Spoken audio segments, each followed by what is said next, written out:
It's been a while since I booted up Mirror's Edge, but every time I do, I get lost in its digital ambience and atmosphere. Something happens to you when you play Mirror's Edge. It's a feeling I can't really describe with words. It's something you can only experience, something you can only feel. Like the game reaches directly into your senses instead of your thoughts. Mirror's Edge was released back in 2009.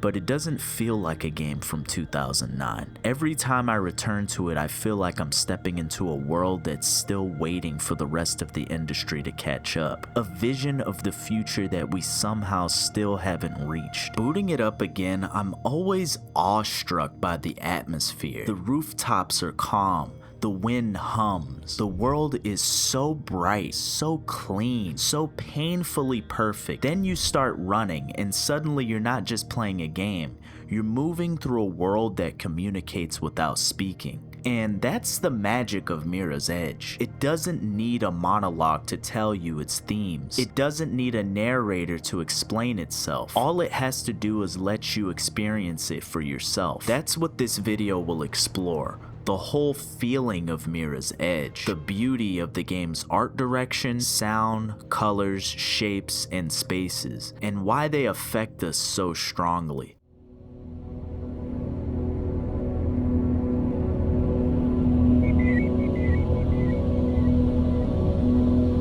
People don't talk about Mirror's Edge the way they talk about other games. They hardly mention the story, the plot twists, or the final boss. What they remember is the captivating beauty of the world. The atmosphere becomes the main character. That's because Mirror's Edge operates on a level deeper than aesthetics. Its environment targets the subconscious. It uses visual language that psychologists call sensory coding, cues that tell the brain how to feel based on lighting, layout, contrast, and spatial rhythm. Humans are deeply sensitive to visual environments. Our brains constantly scan for color contrast, geometry, meaning, and threat. Mirror's Edge manipulates those instincts, not to scare us, but to create a very specific emotional cocktail. Serenity mixed with adrenaline. It's that strange balance that makes the game unforgettable. Most video games simulate the world externally. Mirror's Edge stimulates the world internally. Its environment creates a rare and powerful psychological state. Relaxed, yet hyper-focused. Calm, yet energized. Isolated, yet deeply connected to the world around you. That duality, serenity mixed with adrenaline, is what stays with players long after they stop playing.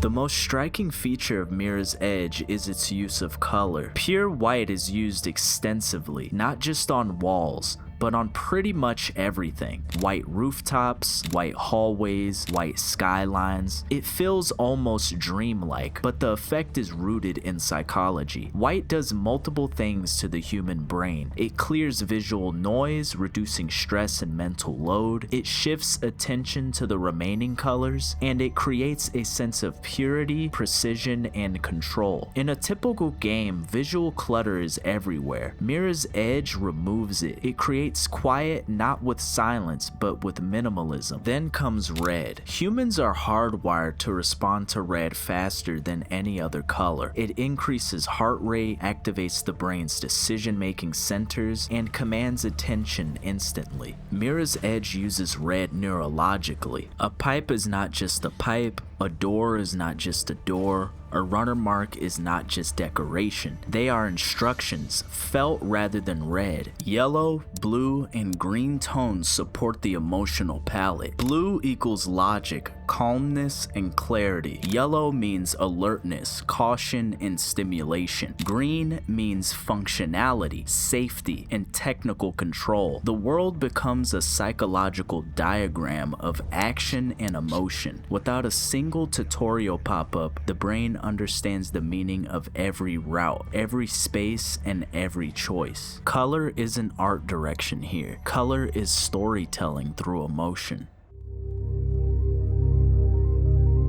Humans react to shapes instinctively. We always have, long before language existed. Our brains evolved to read geometry for threat or safety. Mirror's Edge takes this instinct and builds environments that guide emotion through architecture. On rooftops, everything is angular, from straight lines, sharp corners, industrial beams, to rectangular machinery. This geometry puts the brain into alert mode, not fear, but attention. We scan the rooftop the way we scan real unsafe heights. Then you enter an indoor space, chairs, desks, and warmer shapes. Suddenly the brain relaxes. We're inside something designed for humans. That shift from sharp to soft to sharp again creates emotional rhythm. It mirrors the cycle of tension and release, which is the core of pleasure psychology. The game feels good not because of rewards or upgrades, but because the visual rhythm stimulates dopamine anticipation cycles. Mirror's Edge understands something powerful. We're emotionally sensitive to spaces that are familiar but empty. Empty train stations, offices with no workers, streets with no crowds, hallways that should be full but aren't. These are liminal spaces, places between places, moments between moments, spaces where something just happened or something is about to happen, but nothing is happening right now. Psychologically, liminality triggers nostalgia, unease, peace, introspection. It reminds us of late nights in public spaces or the quiet right before morning. It taps into memory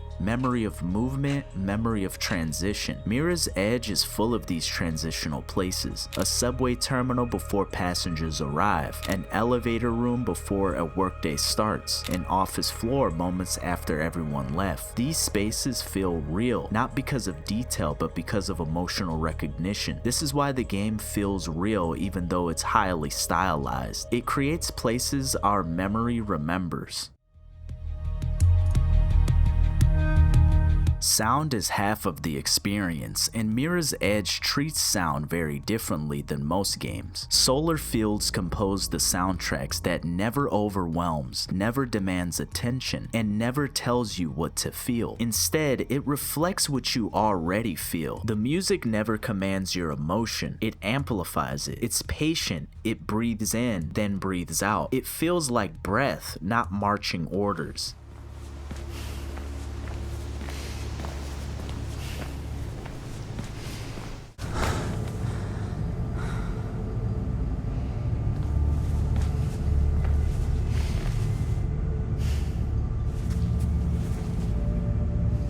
It creates psychological rhythm of expansion and release, perfectly synchronized with running or taking in the breathtaking sights. If the game had loud orchestral hero music, the whole experience would collapse. Instead, the music makes the world feel airy, soft, digital, reflective, and dreamlike. Solar Fields composes music like weather. His tracks slowly evolve, shifting from one texture to another without obvious repetition. The listener doesn't notice a beginning or an end, only change. The music mirrors motion, expanding and dissolving, and that mirrors the emotional tone of the city. It's beautiful but cold, it's peaceful but lonely, it's bright but empty. That duality is why the music resonates so deeply. You can't fully tell whether the world feels safe or dangerous, and yet your body responds to it anyway. The music isn't there to define the world, it's there to translate what the world makes you feel. It's not simply background music, it's a part of the architecture of the world. Let me just show you.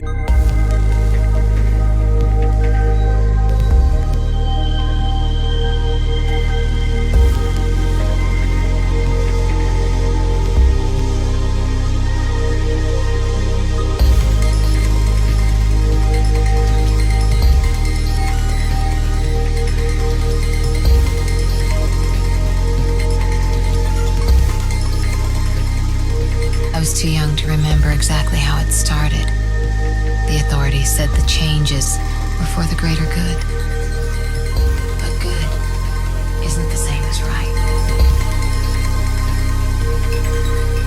Mirror's Mirror's Edge isn't memorable because of its plot, it's memorable because of its beauty, and not surface beauty, psychological beauty. Even though most of us have never actually stood on a rooftop like this in real life, it's not a place we've been, it's a place we remember anyway. That is the rarest accomplishment in art, to build something fictional that feels like a memory. Mirror's Edge is more than a game. It's a visual poem, a meditation in motion, a dream of light, silence, and color, and that is why after all these years, the atmosphere of Mirror's Edge remains unmatched. We don't come back to play it, we come back to feel it. I hope I was able to add some insight to the Mirror's Edge experience. If you enjoyed this video, I would highly appreciate it if you hit the like button and subscribe if you haven't already. As always, thanks for watching, and I'll catch you on the next one. Peace.